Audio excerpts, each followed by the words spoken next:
Welcome to the Chronically Well podcast, where we hold real conversations with community that needs to be heard.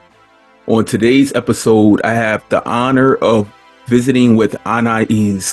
Anais is someone that I have not formally held conversation with. So today is going to be just opening the gates and us just having this organic conversation about everything else, plus living with the chronic health condition. Just let everyone know who you are as a person. Yeah, well, thank you. Thanks for having me on. I'm pretty excited. I've never done anything like this. And I just enjoy having conversations with people who have similar and different life experiences. So I'm looking forward to our conversation today. But yeah, my name is Anais. I'm located in Long Beach, California. Um, I say I'm from San Diego. I was really born in Chicago, but I lived in San Diego since I was 9 years old. So pretty much raised there for my childhood. I went to college there. Um, I went to college at UCSD. I studied global health biology. And then after college, I worked as a diabetes researcher for a couple of years doing clinical research, mainly type 2 research. I did have the opportunity to work a little bit on type 1. But I worked there for a couple of years, and that kind of gave me a career trajectory and an idea of what I wanted to do. Yeah. But yeah, so I was just going to say that that's how I ended up going back for my master's. I'm in the last semester of my master's program right now.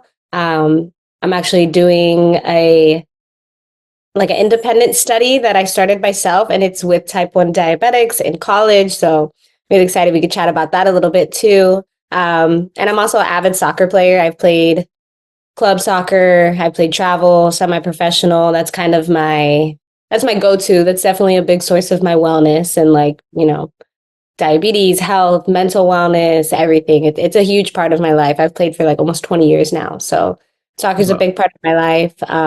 And I come from a big family. Both my parents were born in Puerto Rico, and my siblings and I were born in Chicago. But, my mom's 9 out of 10, and I'm Oh, four, you're five. first. You're first. Y'all are all first gen. Mhm. Ah, First generation born in the States, first generation college. So lots of sacrifices from my parents, which I acknowledge and appreciate. But yeah, I come from a very big family, a very big support system. I pretty much check in with them with everything that I do. Every day, I'll probably talk to at least one of my sisters or one of my nieces or somebody. So that's also a very big part of me and, who I am today. So I would say soccer, family, school are the biggest things in my life right now. That tends to be the way that it goes for the past 27 years or so. But soccer, family, and school, and growing up in California. I've never been to California. I've been on the West Coast, like watching, Nevada and stuff, but yeah, no, I've always wanted, and I know that it's going to be a trip probably soon within the next few months. I have to yeah, get out to you know California, more so like Southern California. yeah, That's where you're currently in that location, yeah, right? yeah. And Mhm. there's a lot to do. I would say Nevada, Arizona. That's not the same as California. I That's know, that's more desert. That's a whole. right? No water. Oh, yeah, yeah. Do you know what part, Southern California, San Diego, LA? Oh, definitely. I have to visit LA. Um, I don't know if you know, my iconic hero is one Mr. Tupac Amaru Shakur, and Okay. just to be able to touch the earth and the land of where his final resting area is, Yeah, space, because his ashes were spread into the beach. So, yeah. Where are you located right now? I'm in the Philadelphia region, so I'm about 25 minutes south of Philadelphia. Okay. Yeah, that's actually one place I've always wanted to visit it too, and I've never had the chance to. Right. And you were born in Chicago. Did you grow up in Chicago at all? I lived there till I was 8.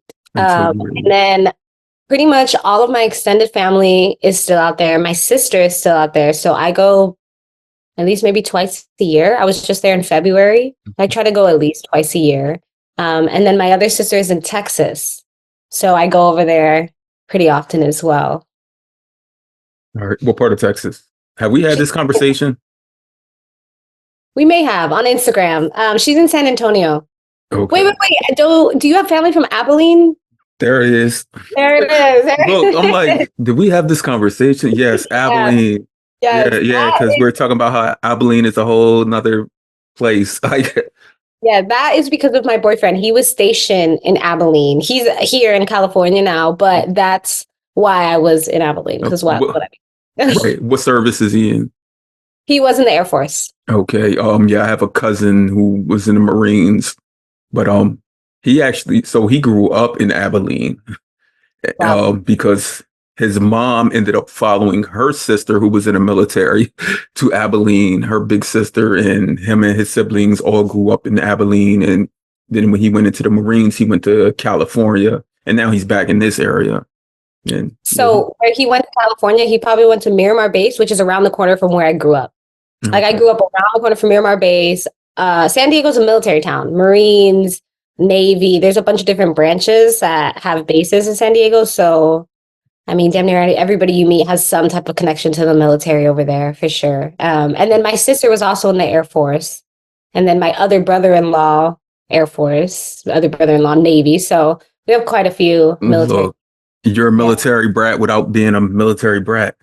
Affiliated, right? Because I never bounced Right. around like that, but my sister did. So I was visiting her in South Carolina, Tennessee, Helene, Texas, like all over the place. Very familiar. Yeah, I wouldn't consider myself a military brat. Maybe my older siblings, but my dad was in the military. He's Oh, retired from the military. And yeah, my older brother and sister, they remember those days, like living in Germany. Like I was born in Germany, but oh, yeah, how long did you live there? Just so you were a baby. yeah, like 2 years. I don't remember. I don't remember anything really. I think I have a memory. I always tell them of like a seeing a Christmas tree. You know, kids, Christmas trees. It could have been any time.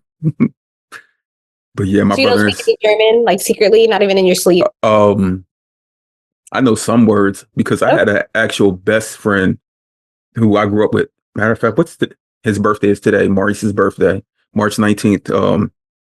Best okay. friend that I grew up with in fourth and fifth grade. We became real close, and he was born in Germany also, and his mom is German. His dad was black, was in the military, so we had a real close connection because of that. Yeah, Yep, yep. 319. Yeah. So do you remember living in Chicago at all? I do. Yeah. Okay. Yeah, I remember. And actually, that's funny because March 17th, 2 days ago, was when we left Chicago. And originally, we left Chicago with the plans of moving to Arizona. And we landed in Arizona, spent a couple days there. My mom's like, I don't like it here. And we had visited California for vacation. So she's like, I don't like it here. Let's go over there. So we ended up making the drive. It's like a 5, 6 hour drive. Um, but yeah, I definitely remember same thing, lots of family parties, lots of holidays. Because over there, it was like lots of cousins and aunts and uncles. Like, I couldn't go to a store without running into somebody that I knew. So it was so different to then move to California where I knew absolutely nobody. And it was just me, my mom, and my little brother. And in Chicago, I was number 4 out of 5. So I was basically the baby until Oh, my you're brother came. 4 out of 5 children. Okay. Yeah.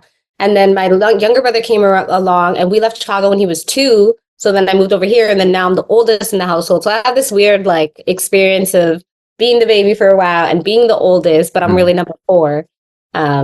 So that was definitely an experience moving out here, especially culture shock too, because in Chicago, it's a bunch of Puerto Ricans. Like over there, there's no question that I'm Puerto Rican. You can go to the market and get like cultural foods, cultural drinks, all these things. And over here, it's or at least in San Diego, was pretty much the majority of Hispanics were just Mexican. Mm.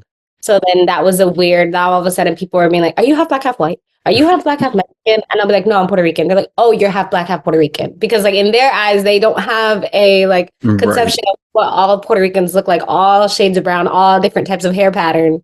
even different eye colors. So that was definitely a culture shock moving. You would think, I'm moving from one major city to another major city, but opposite coasts, different cultural groups. So that was something I had to get used to when I was young. But I definitely remember living over there. My birthday's in November, so cold birthdays, all that stuff. And I like it. I enjoy Chicago. I have my other best friends from Chicago. That's funny. You're 4 out of 5. I'm 3 out of 4. So yeah, I know the feeling. I Right. remember I remember when my younger brother was actually born, and now like he's always been like my baby growing up. I don't know. Are you and your siblings like very tight knit? We're super close. I used to say that, but like, I'm not really like a mom's girl or a dad's girl. I'm more of like a siblings girl. Like they're the Mhm. first people I'm gonna call. Um, and my older siblings they're pretty much older than me. My oldest sister is 19 years older than me, so she just turned 45. But we're like this.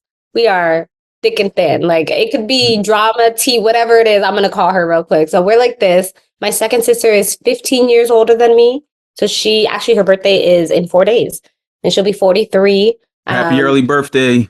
Thank you. And then my brother, he's here in California. He's 38. And then my youngest brother is 21. So we have an Oh age gap of wow! like 21 to 45. Mm. Your But we're all parents, very, your very proud. parents were having fun. Yeah, we don't got to Look, talk about that. look, we're not going to talk about that. Look, I know families as that's your family, your siblings. Um, so you spent your first 8 years in Chicago, and then your parents, or I know you mentioned your mother, y'all My packed mom. up, your I was mom, raised by a single mom. Yeah. right? Your mom packed up and was like, "We're moving to Arizona."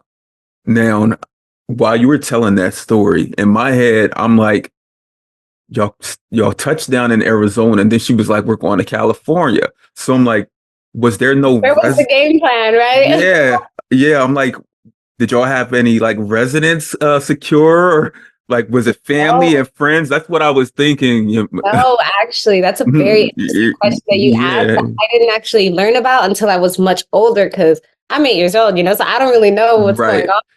Now looking back or talking to my siblings, I'm like, oh, that was kind of messy. But basically, my youngest brother, the fifth one, he has a different dad. My parents divorced when I was like 9 months old, so Mhm. he has a different dad. So his dad worked out of this like Southwest. He worked out of California, Arizona, and Texas. So that was kind of the game plan is we were moving over here to get close. So we didn't have like a permanent place, but we had an idea and they were looking at places together. They would go apartment hunting all the time.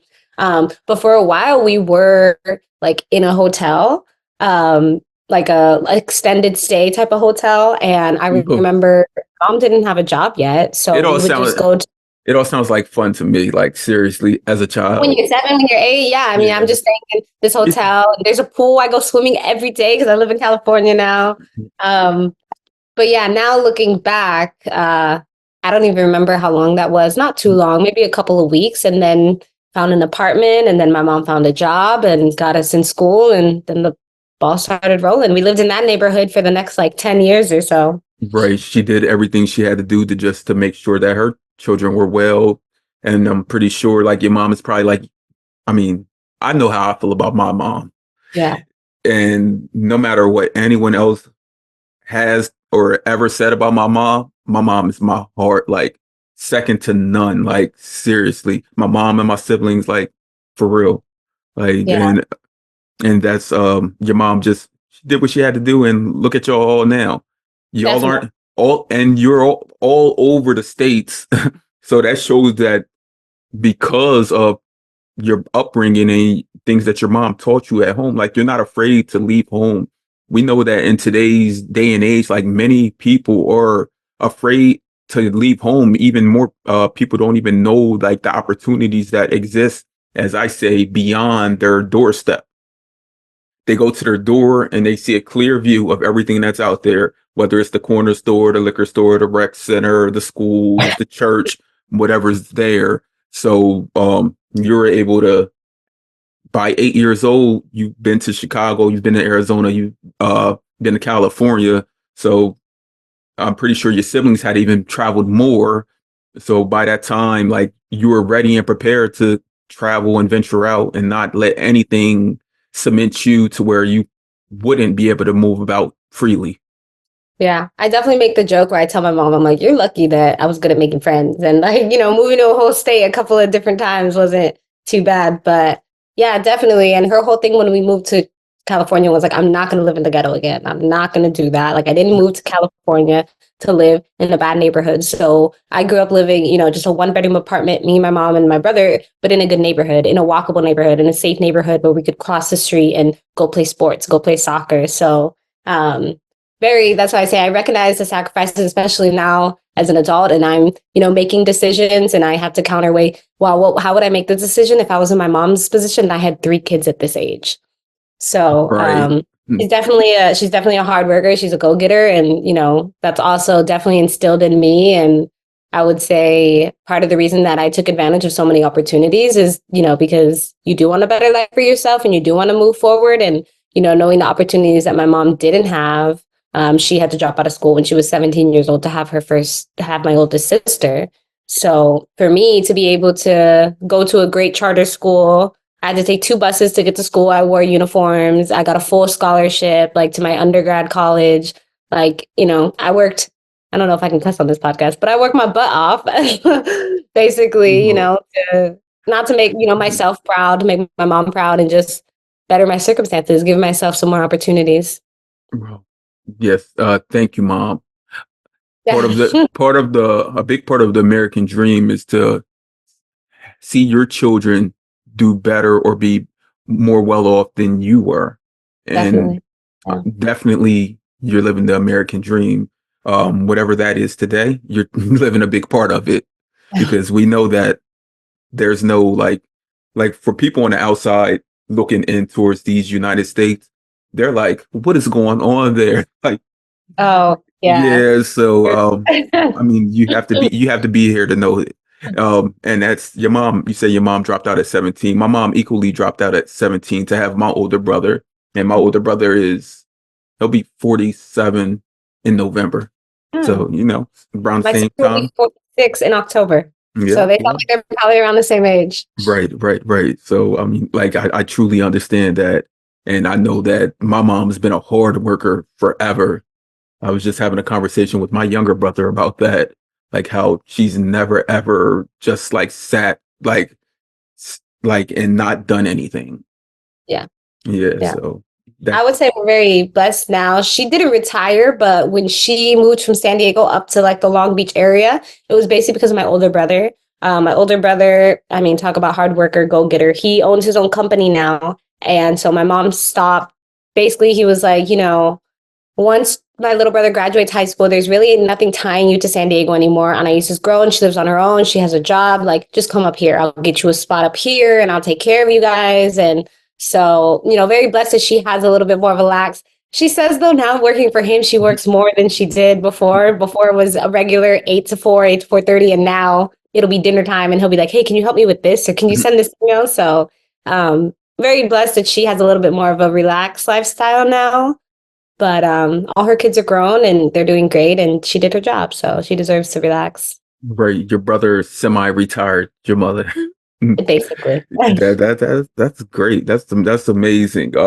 I did want to take a step back a little bit because you mentioned it twice already. About you and soccer. So you said you picked it up early on. You said you've been playing, I want to say, would you say 27 years? I am You're 27, but I 27, played 20. soccer for about 19 years. Okay, nice. Okay, so that's like one of your big things, like at 8 years old. I've been doing that. I've been doing that longer than I had diabetes. I've been doing that Right, so right. 8 years old, you moved to California. You moved with us, like started playing soccer immediately. And basically. Yeah. that probably had was a great that was a great deed in your transitioning over the years. So now you picked up this love and you held on to it. I never thought of it that way. Mhm. I always think it's funny because when I lived in Chicago, I did like hip hop, cheerleading, dance, all the little rec activities. And my mom was like, "Do you want to play soccer?"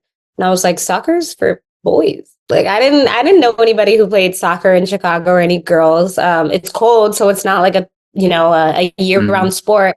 And then I moved to California, and everybody was playing Everyone soccer. played. Everybody was on a team. Everybody played against this person. This person was on this person's team, and I was like, "Oh, okay, that's like the thing to do out here." Right. So I told Club my mom, teams.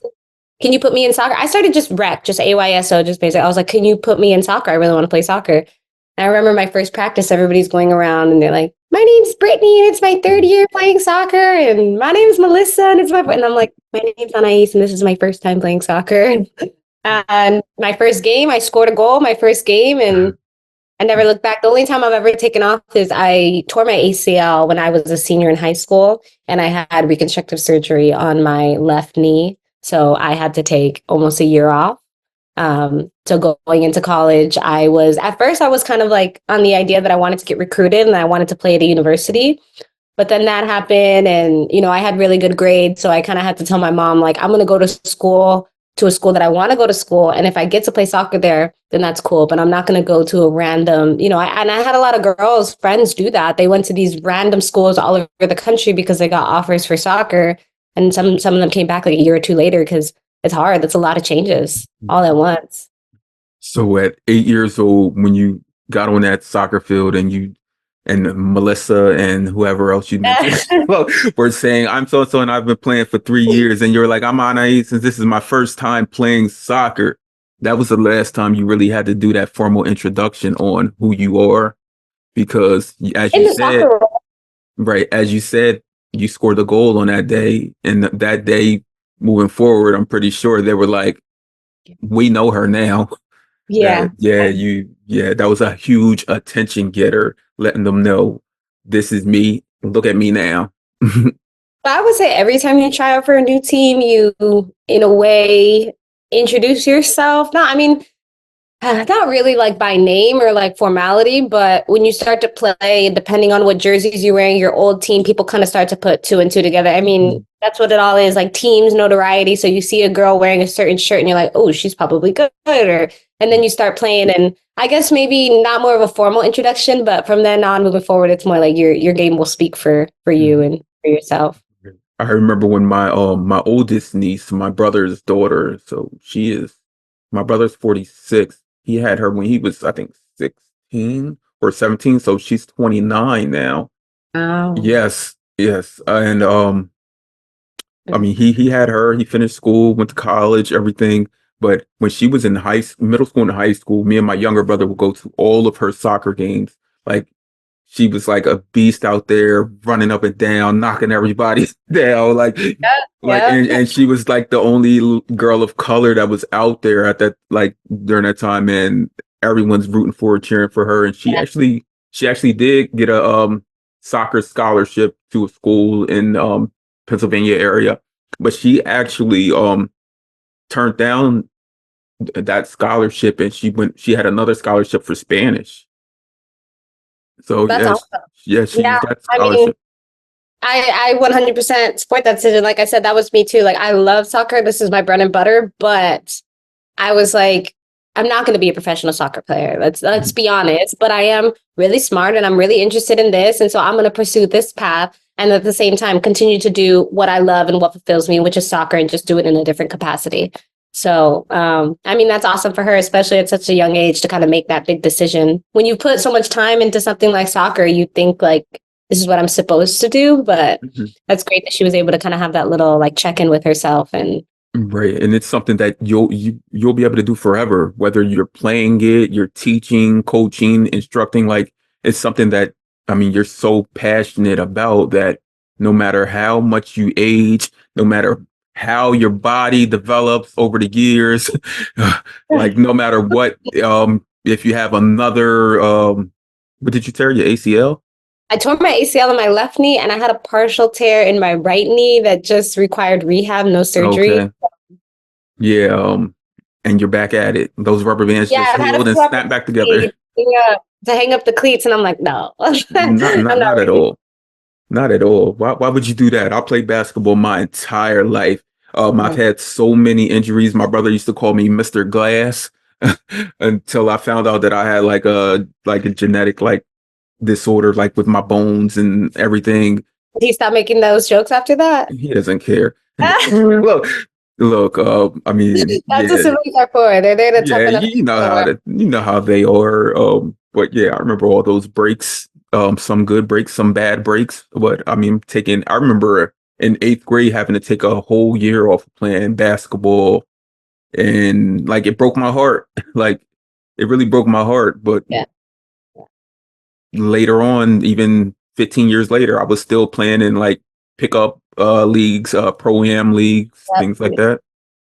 And that's young to have an injury that serious. Mine was my senior year of high school. So I basically put all that time into my college applications and my essays. And then when I was better, when I was better, my mom was going to get a second job just to kind of make ends meet. And instead, I got a job working at Kohl's. Thank you. So I got my first job, like working in Kohl's in high school. So I used that time productively, but Mhm.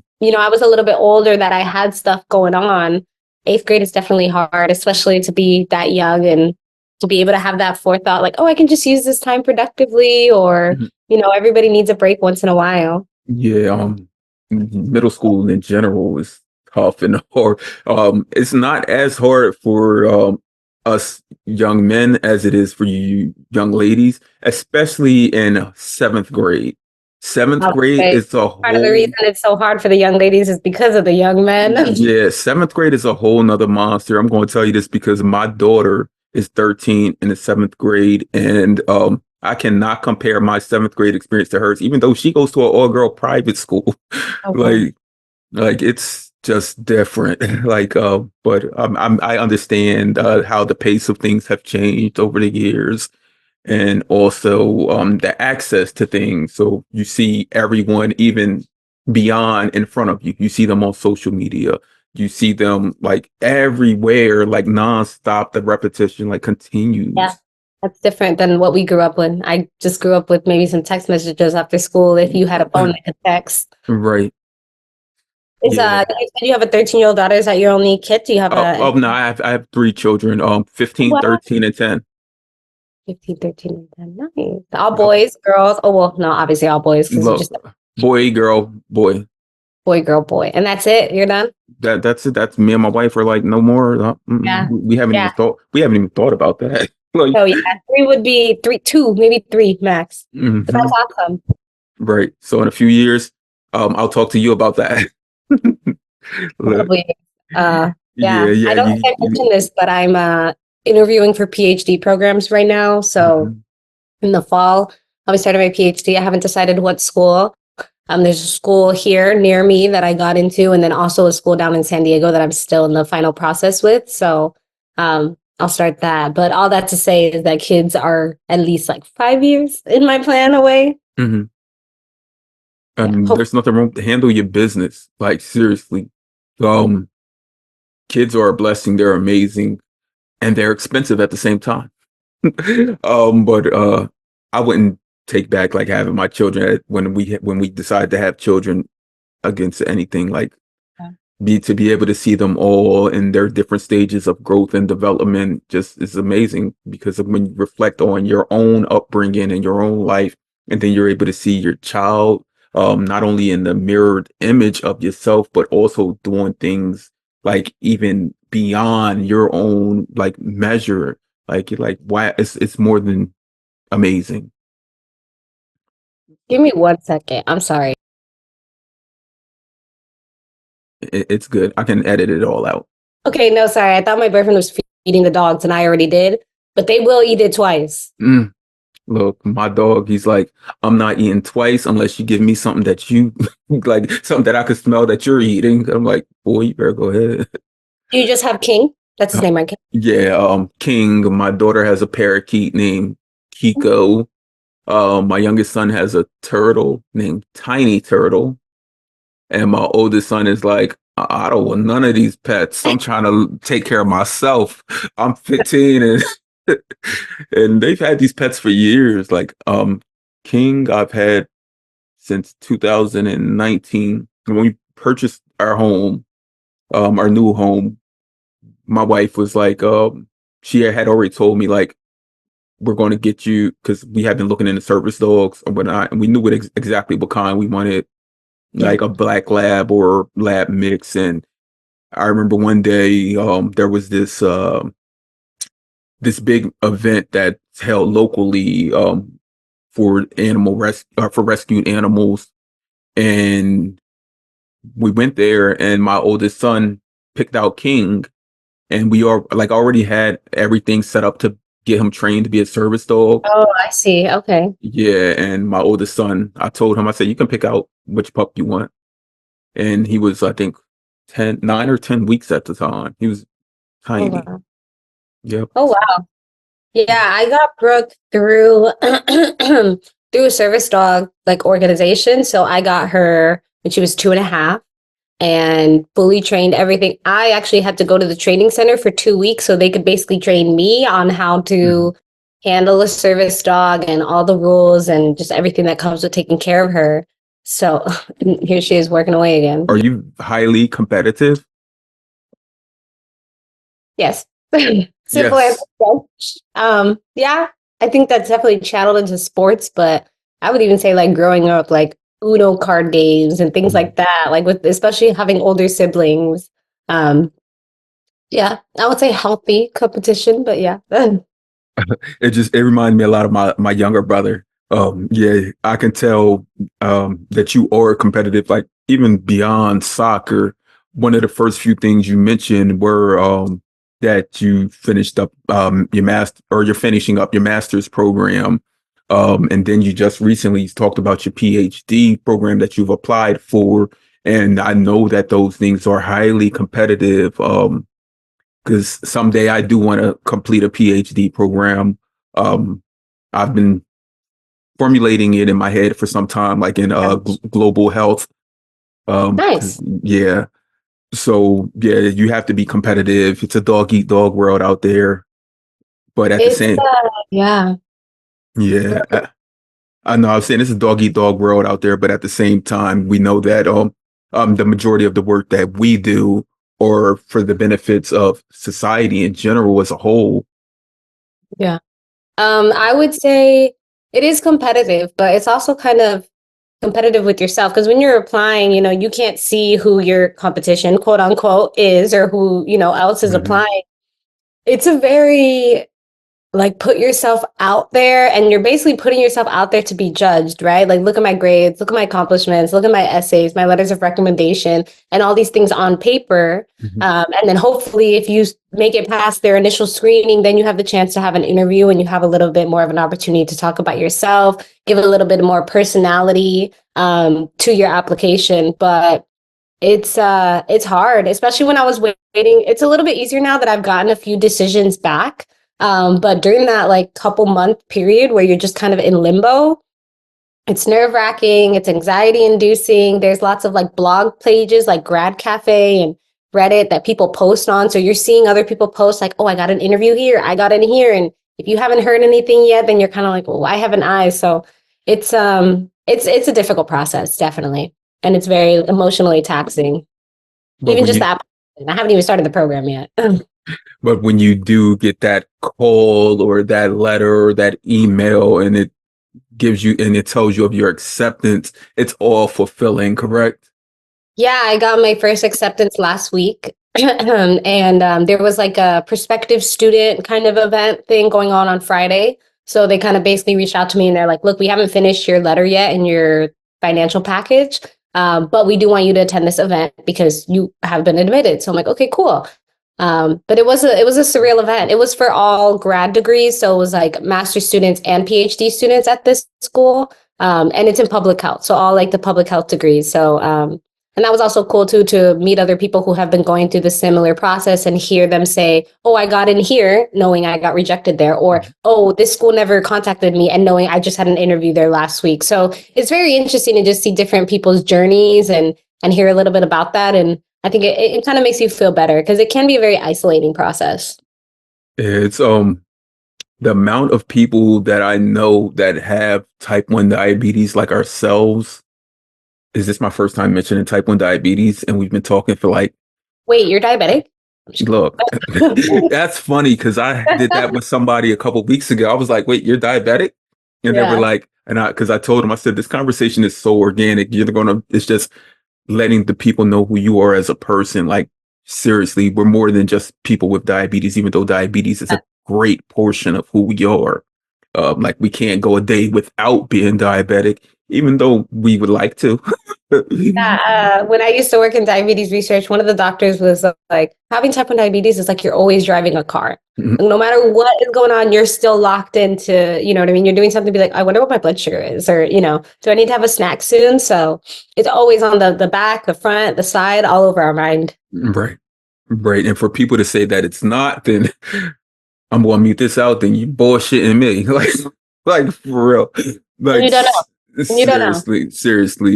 Yeah. But what I was trying to say that is many people I know, type 1 diabetics are in public health. Mm.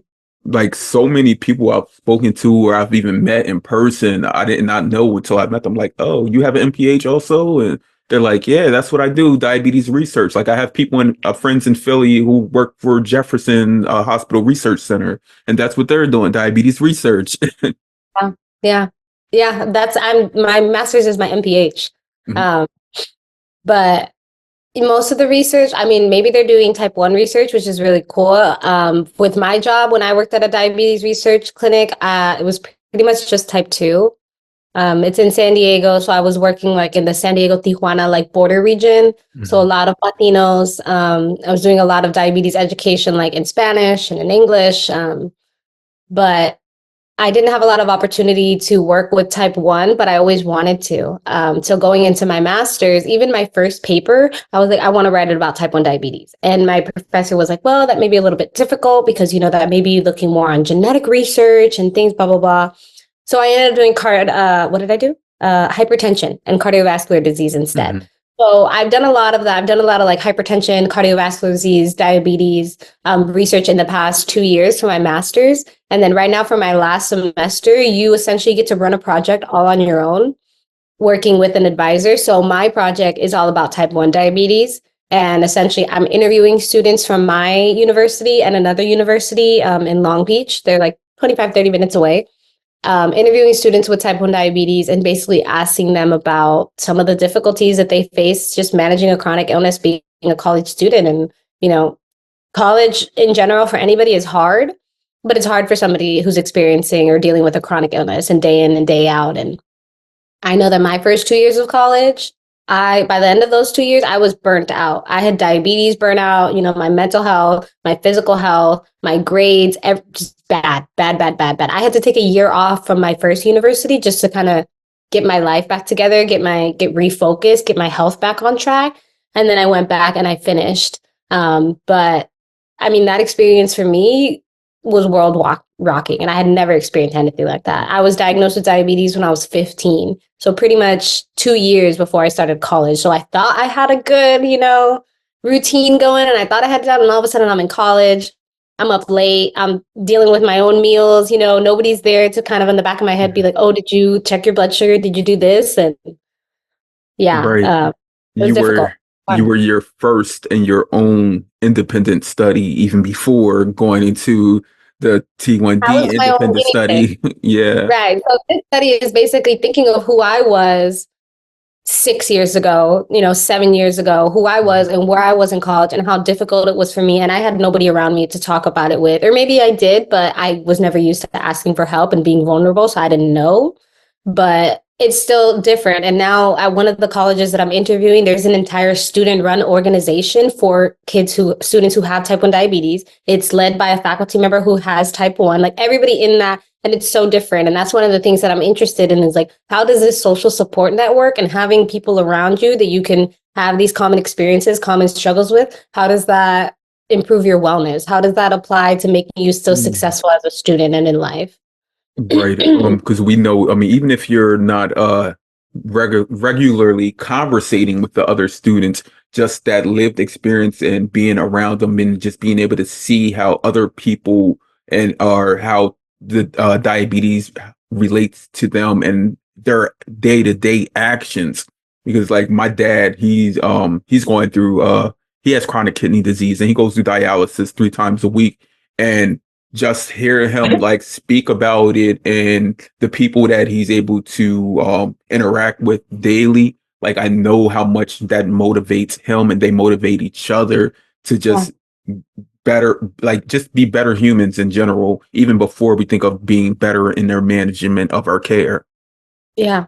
I mean, and I think that's partially what you're doing with this podcast, right? Is like you're giving people a voice, but you're also kind of, like I said, the first half of our podcast, we're just chit chatting. We're not even talking about diabetes at all. But Mhm. in the back of the mind, you and I both know that we both deal with the same things. And we have our diabetic alert dog over here throwing paws at us. So we're trying to focus on this conversation, but diabetes is it's still there. It's still around, definitely. It's And yeah, and today it's not going anywhere.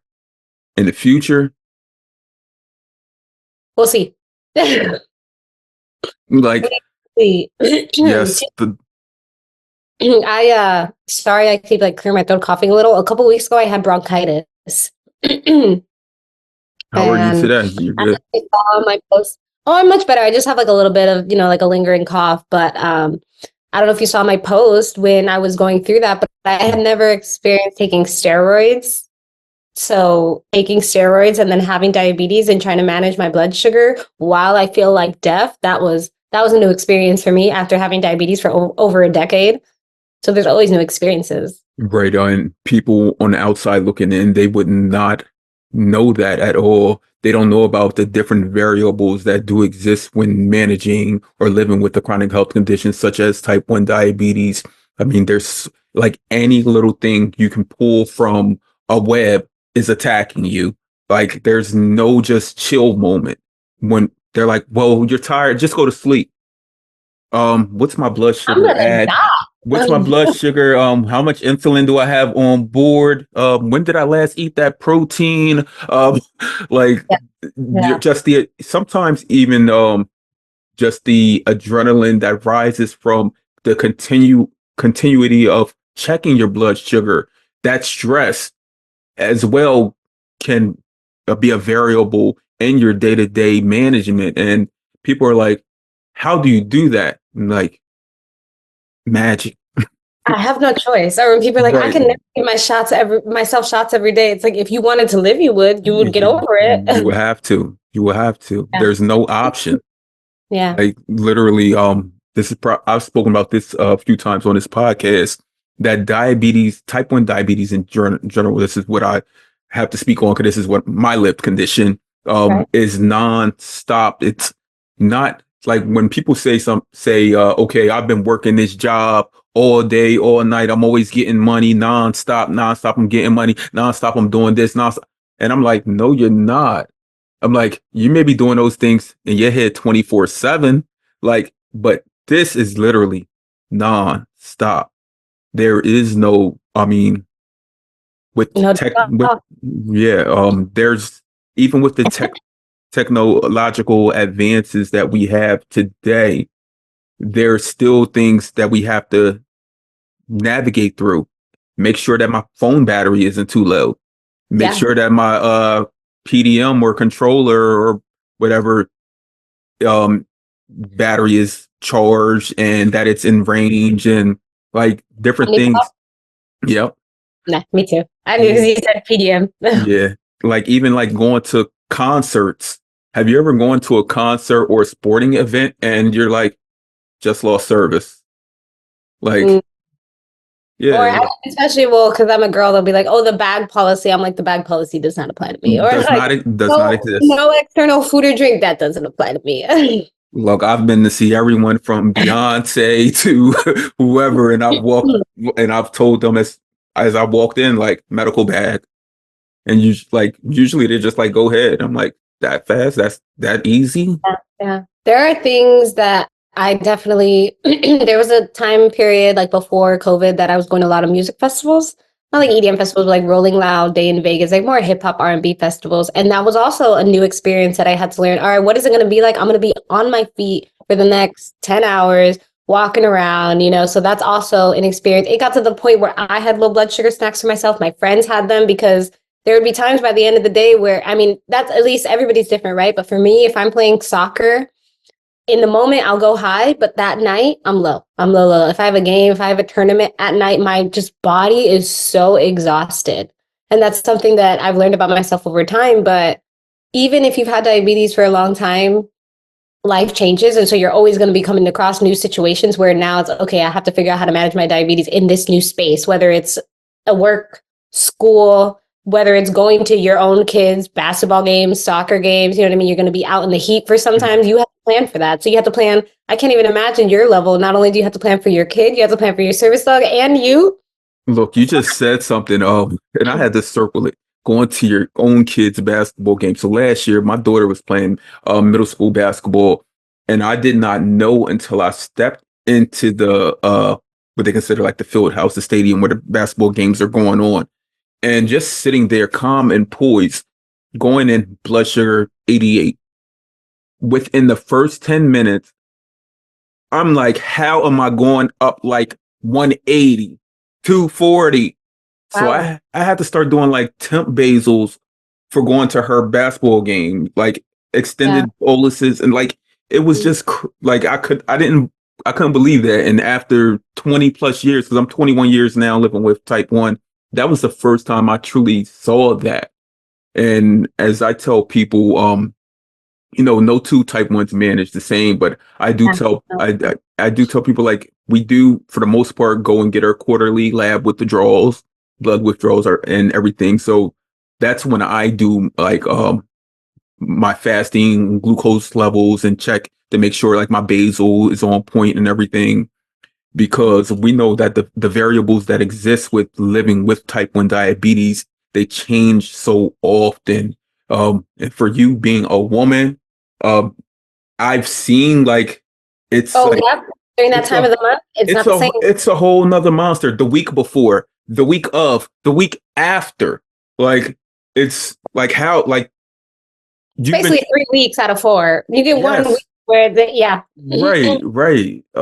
And I mean, me being a man who's never ever gone through any of those hormonal and fluctuations and knowing the hormonal and fluctuations that I go through living with type 1 diabetes, it's like, wow, I thought my life was tripled or quadrupled, but just knowing that y'all are doing 10 times as much is just like all praise due to you. Like seriously, like women of the world are everything to me. Like seriously, like who runs the world? No question asked.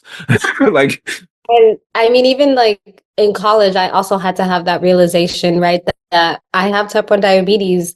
It can be more difficult for me to carry a child to full term, have a full healthy pregnancy. So if I want to have kids in 10 years, I need to take care of my body now. And that's not a thought that a lot of girls in college are having about, oh, I need to prepare my body to make sure that I'm healthy enough to have kids. They don't have those concerns. right, you're preparing for the future beyond just the master's program that you're in and the PhD program you'll be in soon. Like you're preparing day to day, like for that future 10 years from now, 5 to 10 years from now. Right. And I always tell my boyfriend or just people, there are so many things about diabetes that you can't control. You know what I mean? You can eat the right breakfast, you can give the right insulin, you can do everything. And oh, when you said that, when you were like, no two diabetics are like, I tell people I can eat the same thing from one day to the next day, do the exact same thing, and that does not mean my blood sugar is going to be the same. So, um, well, I totally forgot what I was going to say. Look, Totally, the thought came and it went. look, that's life living with a chronic health It condition. came and it went. I don't know what it was. It was Yeah, something about blood sugar management and right.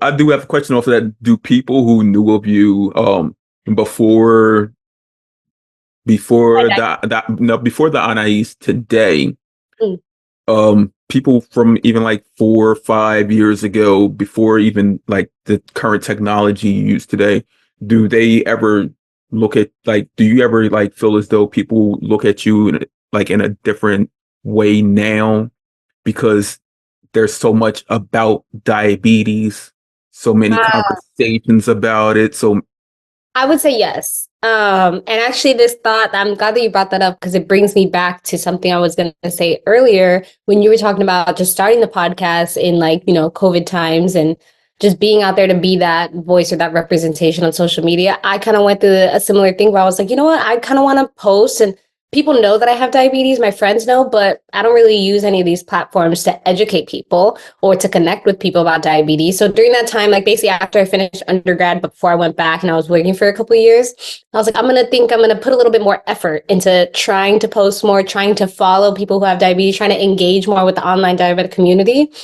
And I feel like I've learned so much more, even about managing diabetes. I've learned so much more from people who actually have diabetes than I have in the doctor's office, right? Because it's different. You'd go to the doctors for maybe 20, 30 minutes, but these people have been living with type 1 diabetes like you for 20 years, 15 years, 10 years. So I've learned a lot. And I feel like I've also taught people a lot. I do have like that healthcare sciencey background. So a lot of my friends are in medical school, they're in PA school. And I love when I've had a few friends, one of my friends in medical school, she commented, she's like, I really love reading your posts because I don't know anybody our age who has diabetes, who has type 1 diabetes, and I'm learning about it, but to see like you and your life and how you live your life, like it's really helpful. I had another guy comment when I was because I went through a phase earlier in the year where I was having trouble with my insurance. um, I wasn't able to refill any of my prescriptions, like Mhm. insulin, Dexcoms, Omnipod, nothing. Went to the emergency room, still wasn't able to get insulin, a mess. But during that time, when I started to get my technology back, I started kind of posting about it just because I was happy. And I had a friend who's in PA school who kind of commented asking a question. I forgot exactly what the question was, but basically his understanding, like do you have the Omnipod 5? Yes.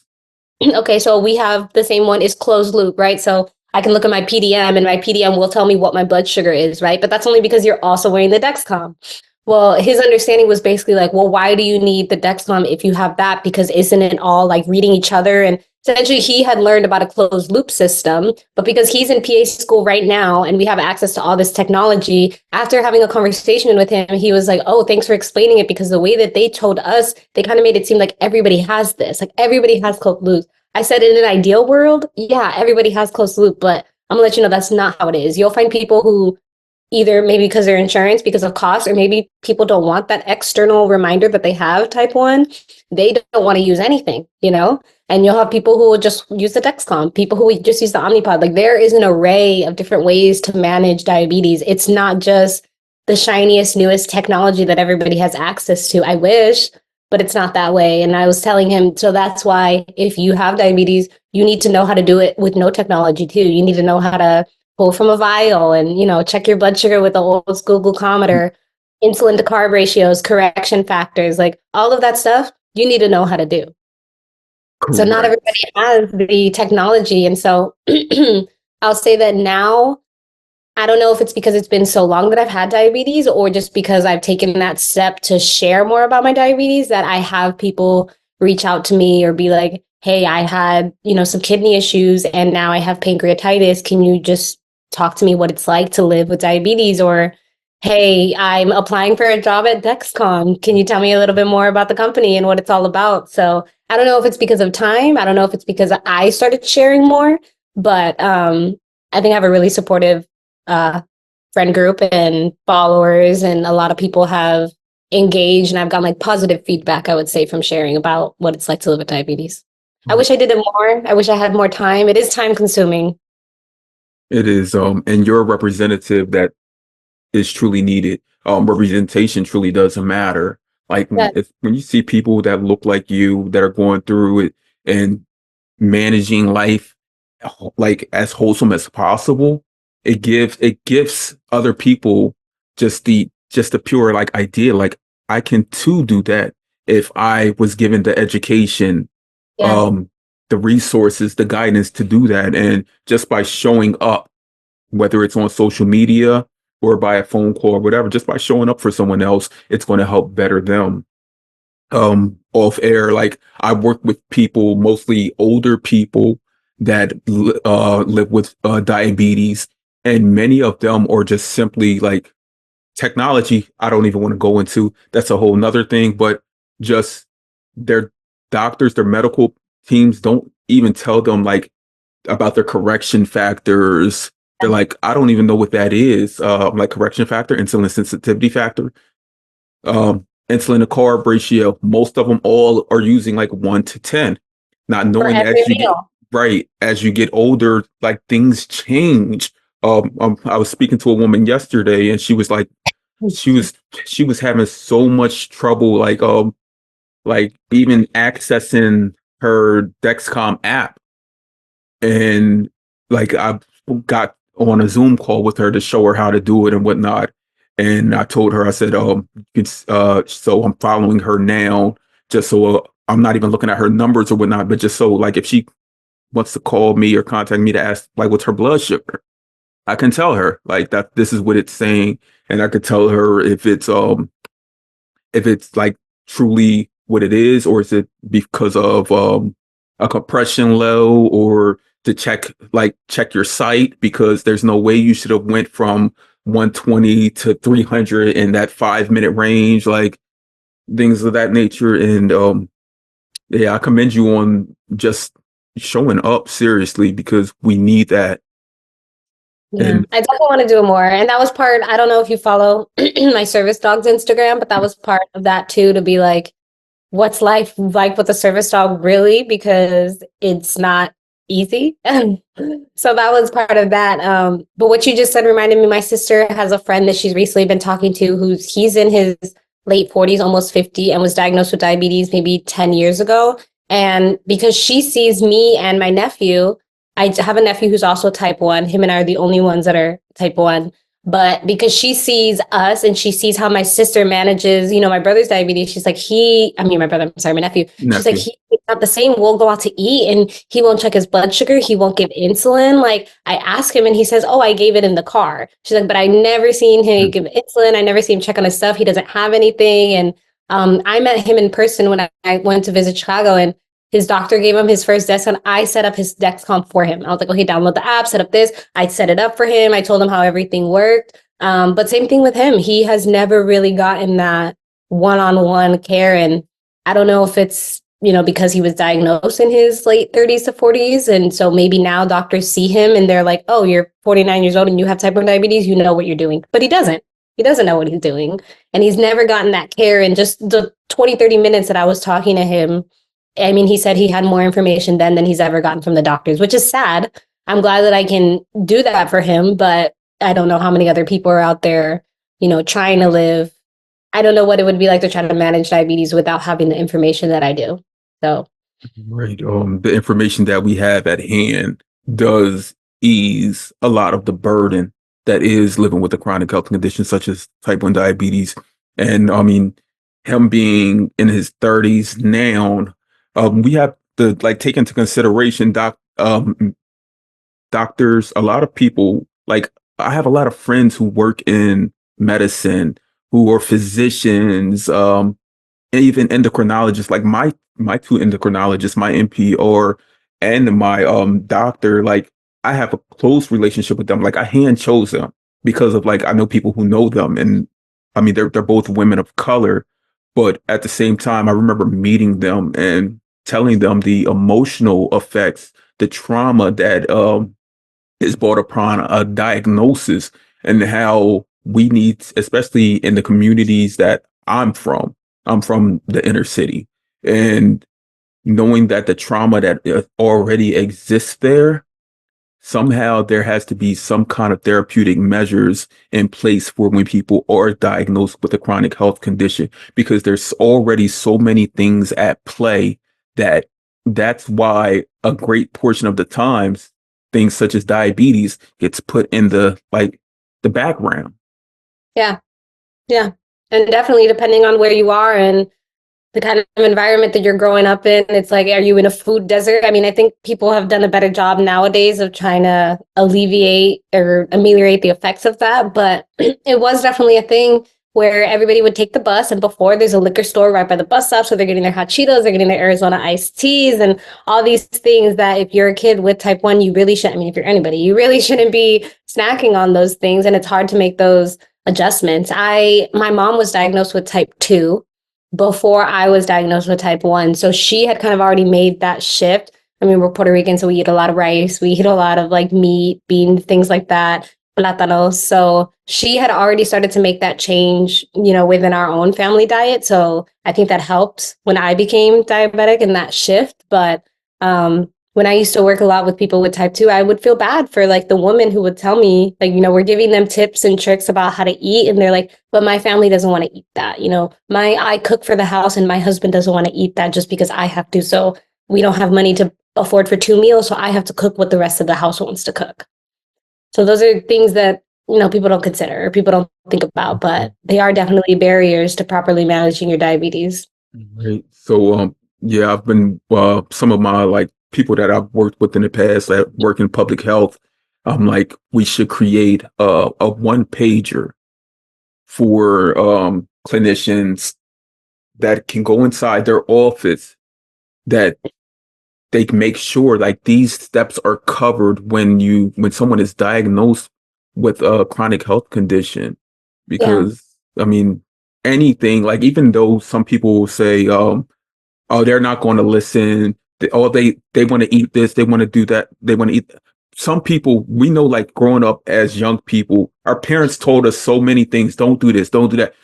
Even teachers, some of the things carried over and some of the things didn't. But later on in life, when something happened, it clicked. It was like, oh yeah, I do remember that. Let me not do that. Or maybe it's not that they're not listening or they don't want to, but you haven't presented it in a way where they see there's literally an entire health behavior theory that's kind of like what is the perceived benefit that I'm going to get from making these changes. So is that am I really just making these changes because you're a doctor and you're telling me that I need to eat more vegetables and that's just your thing? Or no, what are the true change? Like how is this really going to affect me? You really need to meet people where they are, and to do that you have to understand their lifestyle. You have to understand what they are. There may be a checklist of things that everybody needs to know, but not everybody's going to fit with that checklist. So you're going to have to, adjust. And that's part of knowing your population. If you're working in a certain city or a certain demographic, and that's a certain patients that you're seeing, then you need to know how to communicate with them. And I guess, I don't know, that's all about, what I learned, right? Is meeting the Yeah. community where they are, and you don't take any assumptions. Mhm. Even me, I've had type 1 diabetes. You've had type 1 diabetes. Over, if I get to a point where I am day in and day out working with people with type 1 diabetes, I can empathize and I understand, but my diabetes is not your diabetes. So I'm not going to sit here and tell you to manage yours just how I manage mine, because that's not going to work for your lifestyle. It works in this little office right now when everything's all hunky dory and everything's good. But when you go back into the real world, it's not going to be the same. Right. Because even if it's an endocrinologist who has type 1 diabetes, I guarantee when he's in the office with you, his alerts aren't going off because he's silenced them. Like, I mean, but and I guarantee if he's a doctor and he's able to Mhm. go home and then go to Whole Foods and buy all the healthiest things, and Right. here I am, a struggling college student, where I'm like, ooh, I kind of Mhm. have money for McDonald's right now, so. Right. And when we think of things like when you just got over bronchitis, what were you prescribed, like prednisone? Yes, and I've never taken steroids. I was taking prednisone, antibiotics, and also an inhaler. And in the doctors, she also gave me like a shot of steroid in my butt, and she had me do a breathing treatment. And I've never done anything like that. But the year before I was diagnosed with diabetes, I got pneumonia. And I think that's what triggered my autoimmune disease, because I was never sick growing up. And then I got pneumonia. I think my immune system kind of went into high gear. A year later, I found out that I had diabetes. Um, so with that in my history, she kind of treated it aggressively because she didn't want the bronchitis to turn into pneumonia. So yeah, steroids, antibiotics, inhaler, the whole works. Right. Just we know that when we're prescribed a certain amount of medication, like whatever the quantity is, we're like, complete this fully, like your prednisone, it's probably said complete the whole bottle. How Yeah, often do we 5 days works. how often do we actually complete that whole bottle or that whole prescription of medications? So when someone is diagnosed with something such as type 1 diabetes and the doctor tells you you have to do this, like for many people, they're like, the doctor always tells me I have to do this. I always have to do that. And it turns into just, I mean, like we learn from our own lived experience Yeah, because that education, the doctor, I'm not even going to just say the doctors, just people aren't generally put in a position to tell you that if you don't take this, then this will occur because right. we're so, I mean, we've been living for so many years with, okay, I was told to take this amount of prednisone, this much of cesarizine or whatever daily, but I've skipped But days the on it. doctors know best, right? Right, Yeah, right. I've skipped days on it. So, and they told me I needed this to live. I have asthma and have an inhaler. I've run miles without my inhaler before, but they yeah. tell me that I need this to live. Diagnosed with diabetes, told you have to take insulin.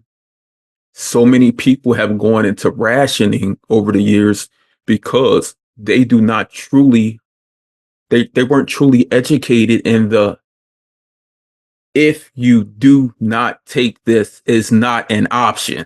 Like you Or have I think, sorry, not to interrupt, but I you're think good. also one of the things with diabetes is that yeah, you skip an insulin dosage, you're fine. You're not going to go to the hospital right away, but over time. And so it's hard to manage an illness where the negative effects aren't seen immediately. I mean, you may end up in, yes, DKA and in the hospital, things like that, but still that can still happen over time. So I think that's one of the hard things about diabetes too, is that you're managing something that you're essentially having a plan. Well, I want to live till I'm 60, 70, 80. So let me take care of my kidneys now. And that's, I think, a lot of foresight that either people don't have, or like you said, the doctors aren't teaching it or presenting it in a way where it's like, no, this is why you need to do it. Not because, oh, don't take your, if you don't take your insulin, you're going to feel like, yeah, that's true. But if you don't take your insulin, you're putting pressure on all your other organs and all these other Organs. things that down the line is going to be a lot worse than a little stomach ache or a headache or feeling like, Right. so I And think that's a lot of, that's another part too. yeah, and even if you do take care of all of these things, you can have an A1C below 6 for 15, 20 years. There's still the option. There's still an option within your own body that your organs can fail. Yeah, that possibility is. Yeah, yeah, it's always there. Yeah. So I always I make jokes. I'm like, I have bad knees and diabetes. I have all these old people problems. look, and that's just today. That's Exactly. not saying like when you wake up tomorrow or 10 years Yeah, from now, right. God forbid. I went to the student health center on my campus because it's part of my tuition and fees. It's like free if I go. And I had a really good experience. And so basically all she told me was, she's like, have you ever taken steroids before? And I was like, no. And she's like, well, it can make you feel a little, anxious, or it can make your heart beat fast. She's like, and your blood sugars, it's going to make your blood sugars higher. So, you may need to take some more insulin. And that's it. That was the only little, and I knew that steroid medications, like anabolic steroids, can increase your blood sugar, but I've never taken them. So I didn't know to what extent that it was. So I'm thinking like, okay, I'll increase my basal rate, by another 50%. I did that. I'm still in the 300s, 400s. I'm like, oh my goodness. And I ended up posting on social media, like a screenshot of my blood sugars and putting in the comment, I have bronchitis, I'm on steroids, da da da. And another girl that I know commented and told me that she had taken the exact same steroids. And she's like, I had to increase my basal by like 200 to 300%. So like the provider was able to tell me, hey, yeah, you're going to need some more insulin, but she's not an endocrinologist. She's not able to tell me exactly how much. It wasn't until somebody else who had diabetes, who had taken that same medication and gone through that experience, told me. And I did. I had to increase my basal by like 200, 300% to get myself back into like a normal range. But I wasn't expecting that. And the doctor, I don't think, had enough knowledge about type 1 diabetes to explain to me exactly how much insulin I was going to need. She was just able to kind of give me a little heads up that, you're going to be higher than usual. Yeah, steroids, that's what they do. Anabolic steroids in general. I've taken some for like torn rotator cuffs. I've had multiple over years, and steroids, like they always ask me, like I always tell them, like I don't think the steroids are helping me. Like seriously. So I stopped taking them many years ago and just went through like PT and stuff because I don't know, because like they make your blood sugar rise so high. And when your blood sugar is high, the healing process slows So, down yeah. drastically. So like even over the last 4 years during the heart of the pandemic, with people catching COVID, and we've seen like people, you have to have a plan for a sick day. Because I know when I initially caught COVID, July, I went two plus years without getting it. When I first caught it, like I remember having to set temp basals for like 200 and 300%, and it still wasn't moving. Like, yeah, so during a time like that, and people living with diabetes, information like that. I mean, we know that it's individual, like on during what you're going to need to increase your levels, but there should have been some kind of formulary, like, Yeah, I had no idea how, yeah, and I didn't know, like for her, she told me 200 to 300%. I said, all right, let me start at 150 to 200. Let me see what that does for me. Cause obviously our diabetes is different, but she was able to give me much more of a better idea of how much this was going to affect me. right, not the 10 or 15% more. Oh, no, that wasn't doing anything. That was a drop in the bucket. Right. So Anais, we've talked about a whole lot, everything else plus diabetes. Can you see this favor? So I start off every meeting. I write the person's name in the center, and then this is like Venn diagram just starts. Yeah. And I just start writing things and just circling. So I start these conversations off so organic because I mean, we want the community to get to know who you are as a person before anything else. Topics S would reveal themselves. Right. So we are, as we wind down, there are a few things I want to know. So the first thing I do want to know is on the day that a cure is here. Don't say but, don't say we know that it's here. Like the magic unicorn of diabetes came down and sprinkled its fairy dust, and diabetes has been eradicated 100% fully. It's Van Moose gone. Like, what do you do on that day? Eat ice cream? No, I'm just kidding. Actually, even saying that reminds me of my nephew. He's 10 years old. He's type 1 diabetic as well. He's been diabetic since he was 22 months old. So I was diagnosed first, obviously, because I'm older. But as far as age wise, he knows no other life other than living with diabetes. And he had made that comment. He's like, when diabetes is cured, I'm going to eat all the ice cream. And then I made a joke. I was like, who gonna tell him? But so I mean, immediately the first thing I thought of was him. I call him my diet buddy. I mean, we're always rocking with each other, right? So I guess the first thing I would do is probably call him, Mm-hmm. celebrate with him, call my sister. Um, we have a different aspect of things. I don't know. We haven't touched upon it, but I don't know if any of your kids have type 1. But that's a whole different monster and a whole different beast, right? Being a child to somebody who's type 1 and being a type 1 mother, they call it, and the sleepless nights, the waking up in the middle of the night, the anxiety, sending them to school, all these things that you and I were the ones living with diabetes, but I don't know what it's like to be in the parent's shoes. And I'm sure as a parent, you can imagine how difficult it's like to see your child be diagnosed with a lifelong condition at such a young age and now have to do all these steps and all these things that regular, healthy kids don't have to go through. So I feel like definitely the first thing I do is call up my sister, call up my nephew, and just kind of rejoice and celebrate with them. So when I go back to my first page, the thing that I put on the top of the page that I wanted to keep as a reminder for you after your name, it says, I don't know if you could, my handwriting, can you read that up there? Hold on. All I see is circles and lines. So it's right here. It says celebration. Celebration. That was the first thing I put for you because just from your knowing you from social media, everything I see about you is about a celebration. Like it's just about the joys of actually living. And you just said that right there, and you're mentioning your nephew, 22 months diagnosed, and the first thing you want to do is celebrate with him.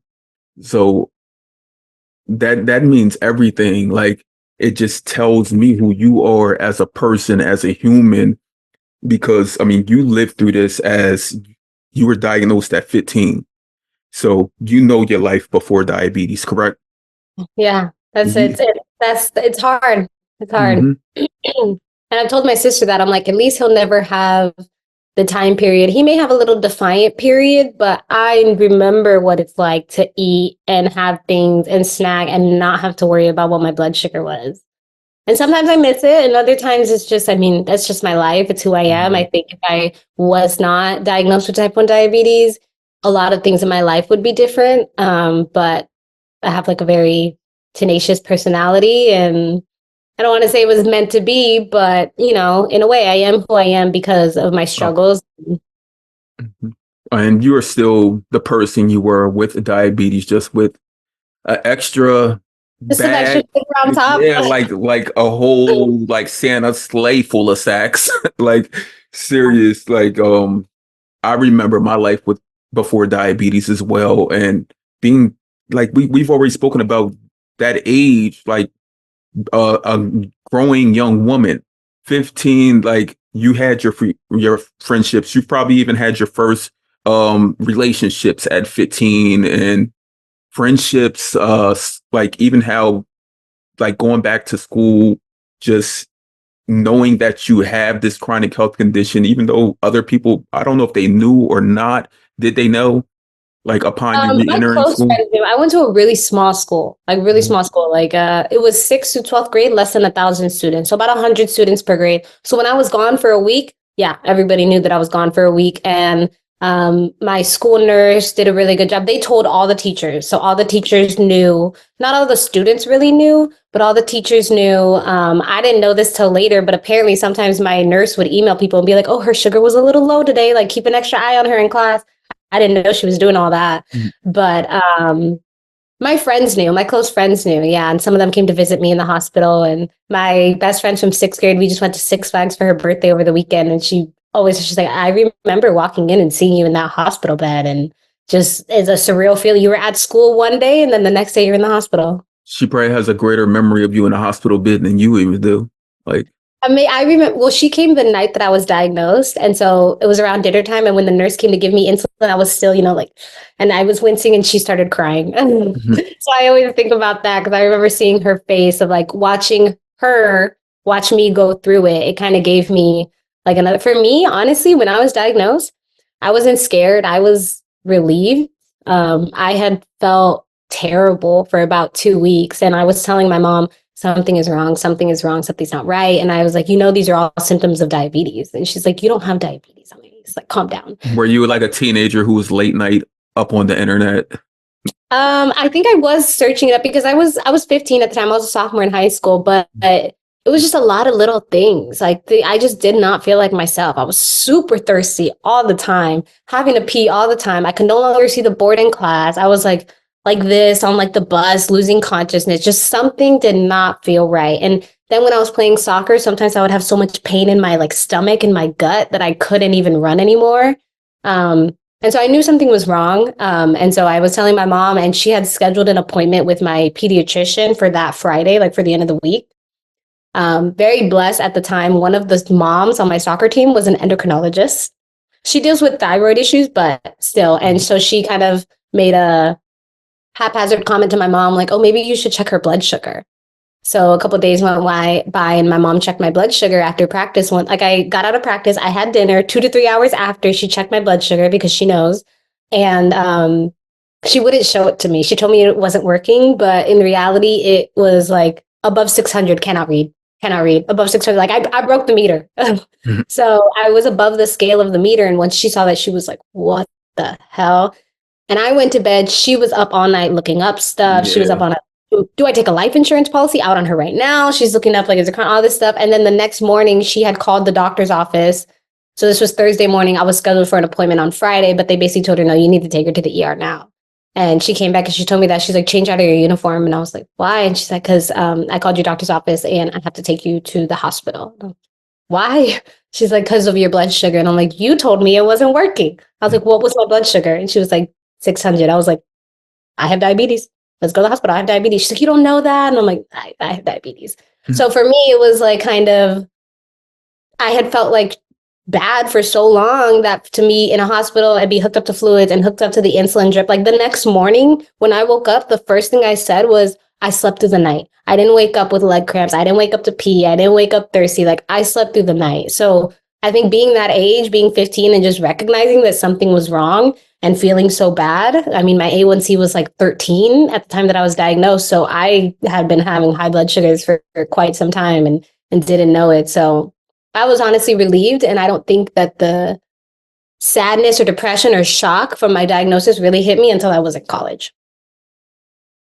And why did it really hit you as much in college as opposed to those high school years? Actually spoke with someone who was diagnosed at 14 years old. My last, maybe like 2 or 3 guests ago, last week, she was diagnosed at 14, Boricua from New York City.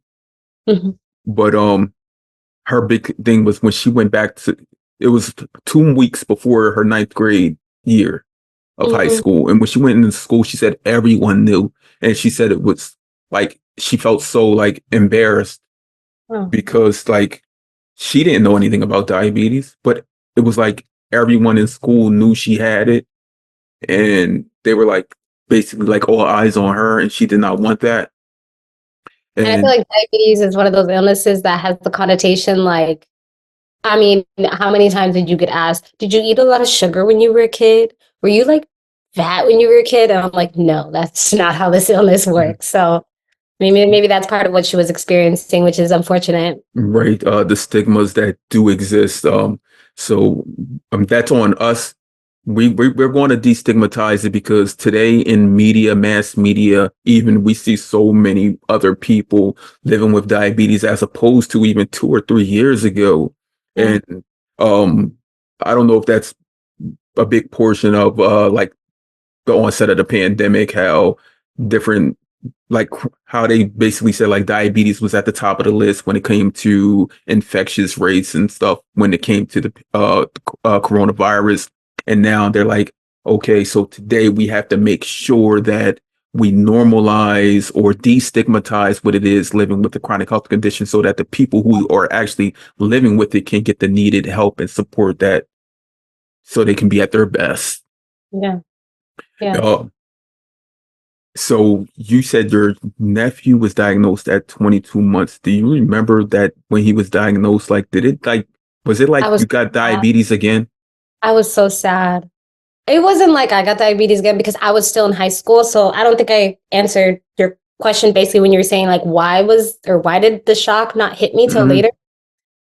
I think partially, like I said, because I knew that something was wrong with me and I knew that I didn't feel right, to put a name to something just made me feel better. To know that, like, I'm not tripping, something is wrong. And Hmm. honestly, I don't know what it was. In the moment, I wasn't, the only time I cried was when they told me I couldn't go home. They're like, yeah, you're not gonna be able to go home. And I had never spent the night in the hospital before. So that was a little scary. But I mean, I was diagnosed, I was amazing. My friends came to visit, my family came to visit. I just had this massive support system around me immediately. So that definitely helped. I really can't say why or how I just kind of took the diagnosis and kept it pushing, but I did. Um, and then it became kind of, I think as a type 1 diabetic, you have to be an advocate for yourself all the time. And so when people have those misconceptions or they have this false notion of what they think diabetes is, what they think diabetes looks like, no, this is, you can't see diabetes. It's not my fault that I have this illness. It's a, autoimmune disease. I didn't do anything to cause this. Hmm. And that was made clear to me when I was diagnosed. So maybe that is part of the reason why I was able to kind of like internalize it and do well moving forward. And then in college, I think being on my own, and that's the first time I experienced diabetes burnout, where my pod would end and I just don't have the motivation to change it. My Dexcom ends. I just don't have the motivation to change it. I know that I should, and I know that I have it right there in the drawer, but I'm just tired. I'm tired of having to take care of everything that everybody else has to take care of. And at the same time, trying to keep myself alive. Like, it was just hard. And I was going through depression, just all these things that I never, imposter syndrome, all these things I had never experienced before. Plus my diabetes was, it was world rocking. And there was a time where like I would only eat because I knew that I had soccer practice later. So I'm like, okay, if I practice, I need to eat now. I was skipping classes. I was never checking my blood sugar. I was always giving insulin to cover for my meals, but I was never checking it. And I don't know. I just feel like I got really overwhelmed by everything else that was going on in my life, that then to add diabetes on top of it was just a lot for me. So I kind of feel like that's the time that I not came to terms with my diagnosis, but I don't think my diagnosis hit me and negatively affect me until everything else in my life started crumbling. And then on top of it, I have diabetes. Like, come on. So that's when it really got difficult for me in college. And then when my nephew was diagnosed, I was a senior in high school. And I was just so sad. I was so sad just to know that he was going to have to go through that. And I guess I never really thought about it. Whereas, like, did it feel like I got diagnosed all over again? No, but just to know what he was going to have to go through and what my sister was going to have to go through, that was painful to think about. And we made the trip out to Texas just a couple weeks after he was diagnosed. And it's hard. I mean, he was a baby. And so sometimes when his blood sugar would be dropping, he's a child, he doesn't understand. We would have to like squirt honey into his mouth and rub the honey into his gums just so that sugar is being absorbed. And he's yelling and he's crying and he's screaming. And it's definitely hard. It's definitely difficult. He's older now, and my sister obviously still, watches and manages for him, but he's kind of old enough to know what's going on. And but it was painful. It was definitely painful. Not for myself, but just to know what they were going to go through. Right. Those are two great transitional processes. You going into college alone for the first time in your life, and now you have to do everything on top of your studies, just maintaining your health and well-being. And I'm not sure if at the time, if you had already met like other people in school and college with diabetes. See, that's a big part of like when people ask me about diabetes burnout, and I tell them I don't go through it today like I did in the past. And that's because of community and support, knowing that I'm not alone in this journey, and that I'm be able to give my own guided support and in education and lived experience to help other people manage their own. Like that's a great benefit to myself. I think And also even seeing other people post about like, oh, I need to change my pump, but I'm being lazy. Even also seeing that validation that it's normal to have those feelings also kind of helps, because then you don't feel as guilty. right, right. 'Cause, I mean, just upon diagnosis, like we have diabetes, like just because of the stigmas that exist with it before we truly know that, like we did not give this to ourselves. Like Yeah. no one knows that upon diagnosis unless you have someone in your family that has it. And like your sister, gratefully, she had someone like you. Like if I would take diabetes away from you if I could, Right. but knowing that you had it help them along their own process and journey. Like, let me reach out to you're her little sister. Yeah. Yeah, because you're the Or baby. copy and Yeah, paste. yeah, We yeah, look yeah. I exactly forgot. the Yeah, same. look, What's crazy too is her and I look exactly the same, and she doesn't have diabetes, but her son does. Like, look how similar our genes are. Oh, I've seen this. I've heard something the other day about two kids. Two have red hair, two have blonde hair. The two blonde heads have diabetes. The redheads don't, and they're all siblings. yeah. Yeah, so But, it's something there. I had a like you said, what like literally what you said, somebody did say to me when I was diagnosed, the day I was diagnosed. My friend, like I said, my friend's mom was an endocrinologist, and she worked at the Children's Hospital in San Diego, which is where I went to get diagnosed. So while we were there, my mom ended up texting. Oh no, I think I texted my friend and I was like, "Hey, is your mom working today? Because I'm in the hospital." And she gave me her mom's number, and her mom came down to see me, and was apologizing. Actually, she's like, "I'm sorry, I should have just taken you home with me and checked your blood sugar myself. Like, I recognize the signs, but I just didn't think that, you would have diabetes." And she's like, "I want you to know that there's nothing that you did to cause this. There's nothing that you could have done to prevent this. This is not your fault. Things like this just happen." And I heard that the day that I was diagnosed. So maybe that's also something that I held with me and was able to get through those 5 days at the hospital and go back to school without feeling like anything was my fault, really. Yeah, so that friend is a friend today. She is a friend today. She lives in San Diego, but she's a friend from soccer. Her older brother, also a soccer friend. She's busy now. I don't see her as much. I do see her brother once in a while through like mutual friends, but every time I see her or her brother, it's always like, "Hey, how are your parents? How are they doing?" So still, I wouldn't say, a close Okay. friend in contact, but more of an acquaintance. Whenever we do see each other, though, it's always hugs and kisses. But her mom was able to ease that burden that was learning Mom's about a part new of my diagnosis, diagnosis. and I don't even know if she knows it. And I've tried to be careful. Like, can you tell your mom that I'm doing diabetes You gotta research? find her and send her a letter, a note, I need to spend something, a it. card. Yeah, Yeah, send her a bouquet of fruit flowers or something. I do. This conversation has been truly amazing. I don't know if you like we talked about you being competitive, but what I've gained from this truly is that you are a true empath at heart. Like seriously, because every small tidbit that we've had and we've spoken about, you've always brought to the attention that I may be doing this and managing this way or whatever, but others, because of their experience, their lives, food insecurities, access to health care, um, even the transition process of being diagnosed and you having that person who was an endocrinologist, is because it may be the reasons you were able to basically transition more smoothly, more freely in the process of living with type 1 diabetes. But yes, you are a true empath at heart. And I truly love that about you as a person. But I also feel as though in this space, people need to get to know you because I feel like you're going to do something that's going to really change the trajectory of what it is to not only have and live with diabetes, but just in managing type 1 diabetes in general, because you've been living with it for 12 years now. And everything that you're doing today in your studies, things that you're asking for, like, I have to do this type of study. I need to.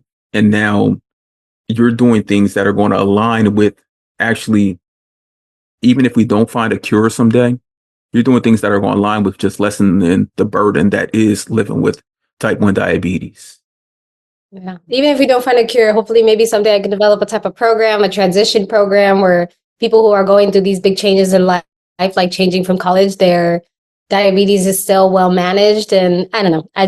Well, thank you for all of that. It makes me feel like I'm a great public health professional, champion for public health. But that's partially why I love public health. Like, I wrote about that in all my applications. Like, yes, I have this formal education and this formal background, but the reality is I also know what it's like to have a chronic illness, whether it's a different chronic illness. I know what it's like to have your insurance lapse, not have access to insulin, not have, you know what I mean? I know what it's like to grow up in a low income neighborhood and household. And so I feel like I bring to the table my personal experience and my personal desire to want to help people who have chronic conditions.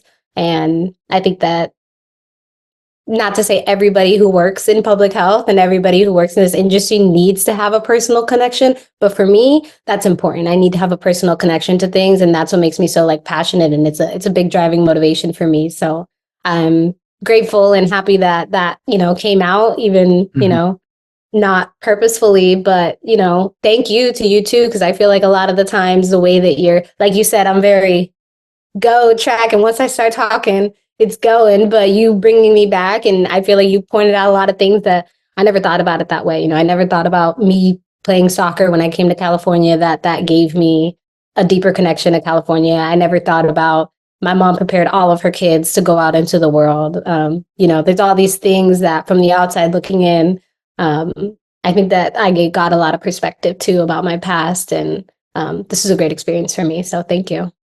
Thank you. You're an amazing being. And I didn't even tap into like your relationships and everything, but I just need to let you know this. I absolutely love love. There is nothing greater than love. Like seriously, like for real. Like um I hope anyone that I see over like social media or whatever, and I see them like all coupled up, booed up. I heart those pictures like because I absolutely love it. Like it just feels so good. Seriously, there's no greater feeling than that.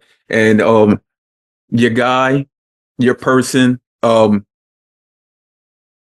he hopefully he'll learn the aspects of um, everything that it means to be you as a person that's living with a chronic health condition and that you allow him to. Because yeah. I've had guests on that talk about how their significant others have created like spreadsheets and all of those things. But I take into consideration that you're the person who would probably be creating the spreadsheet Yeah, because I of mean, yours. everybody that I've dated, I've always made it a point that you need to know how to check my blood sugar and you need to know how to give me insulin. All right. And this is something that you're uncomfortable with. We're going to work on it.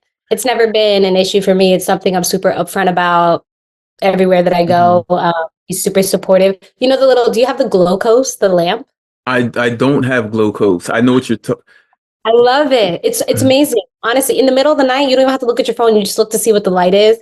I've been working on assignments before and start to feel myself drop, and I see the color changing. So he has an orb next to his bed. I have one at my apartment, and he has one here. He has it on my phone. He's very tuned into it all. I'm very lucky to have a very supportive partner. Right. You have everything aligned so that you can live and be the best at everything you're doing so that in the future we will be hearing from we know what your name is today, but whatever that Mrs. is at the end of the day, Dr. Ortiz. doctor, doctor, yes, yes, speak that into existence. And I hope to meet you at the top as a doctor as well, because that's like I have to. And yes, it's been truly amazing having this conversation with you about everything else plus diabetes. Before we go, is there anything that we did not cover that you would like to cover? Anything? Um, I'm trying to really think. And I think we covered a lot more than I anticipated. I wish we had a little bit more time to maybe talk about yourself. I know that you said you've had diabetes for 21 years, but I don't know at what age you were diagnosed and what, that was all like that for you. So I wish we had a little bit more time to dive into that. So I'll give you a quick synopsis. I'll probably even not even let all this recording go through because I actually have an introduction to myself within the podcast, and I was on the my favorite podcast, the Juice Box podcast. That's so cute. That's such a Yes, cute name. yes. I'm on the episode. It's called Hearts of Healing, and it talks about why I do the things that I do. So, my dad actually diagnosed me.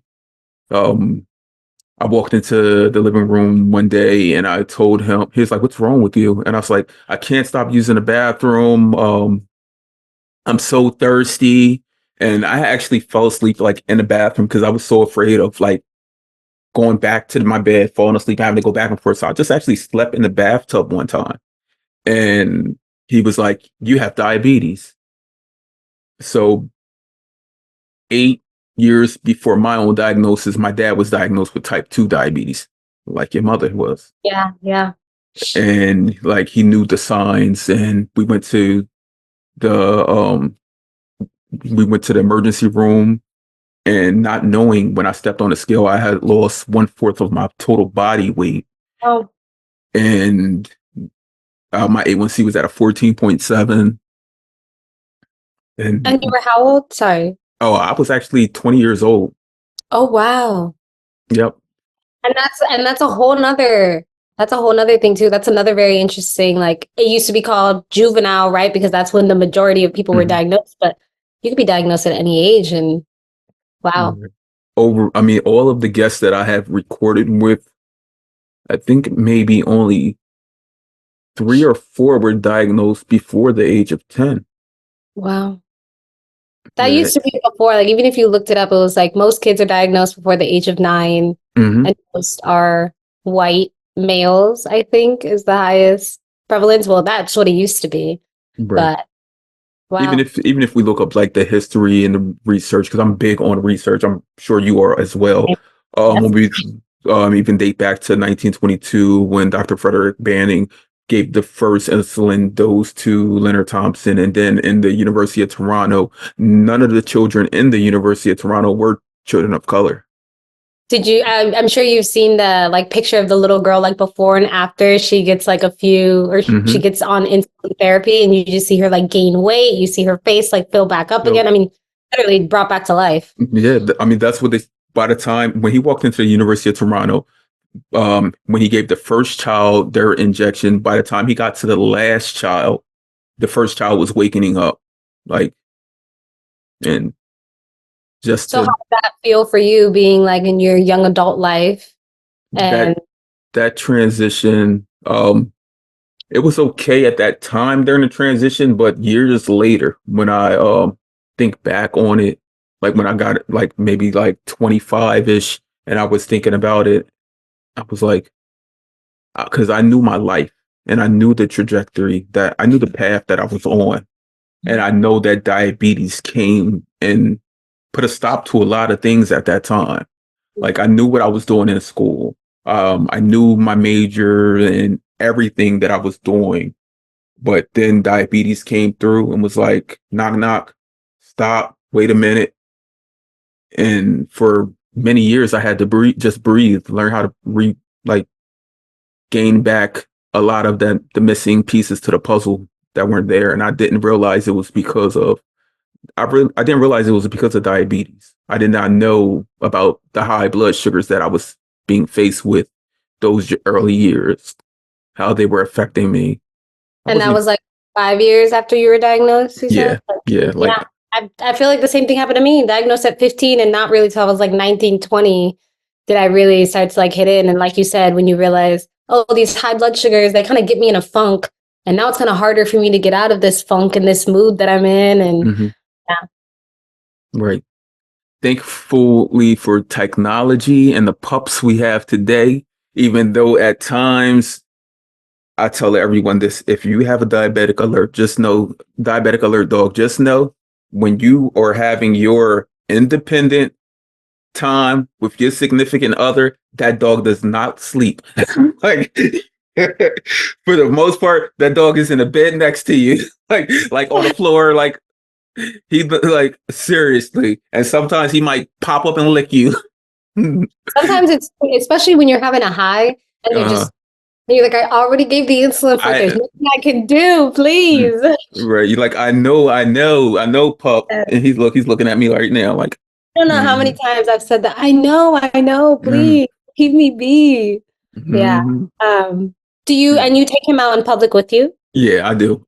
He doesn't go everywhere. As like when he was like the first few like 3 years, he went everywhere with me. Like and like today, he doesn't go everywhere. Um, Well, he's getting older. yeah, yeah, Yeah.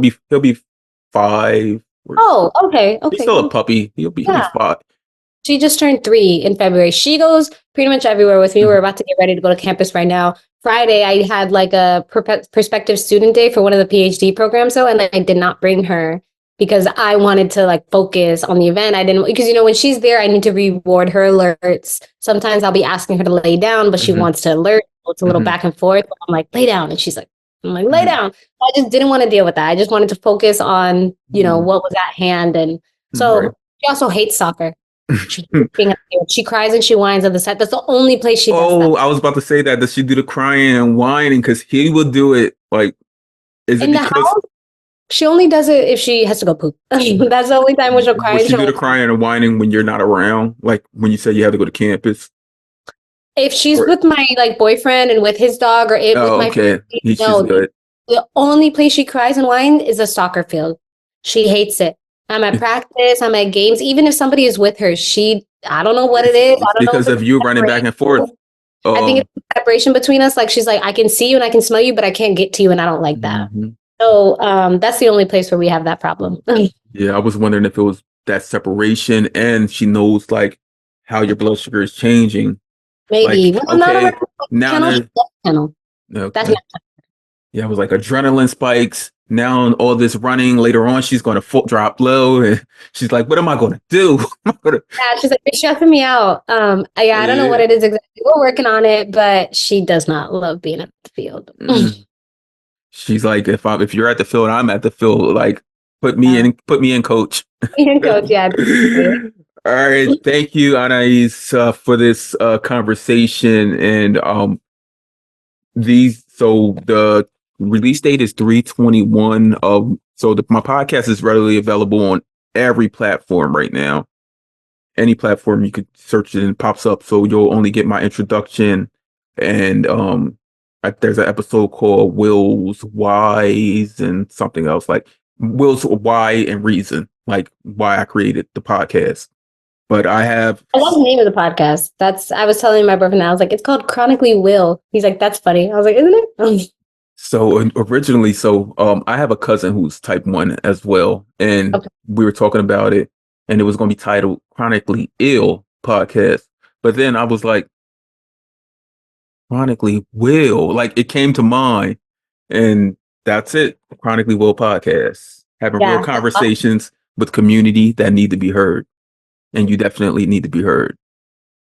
Thank you. Thank you. I'm excited. I can't wait to hear. Hopefully it all sounds good. And I mean, and even if it doesn't, It's it's good. genuine, it's real, right? It's good. That's something I did in my past life. I worked in music as an engineer and Okay. producing all of that stuff. So Okay, great, great. So you'll make it sound good, basically. no, it already sounds good.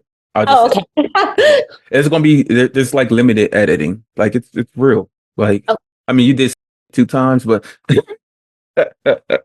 sorry. it's cool. It's cool.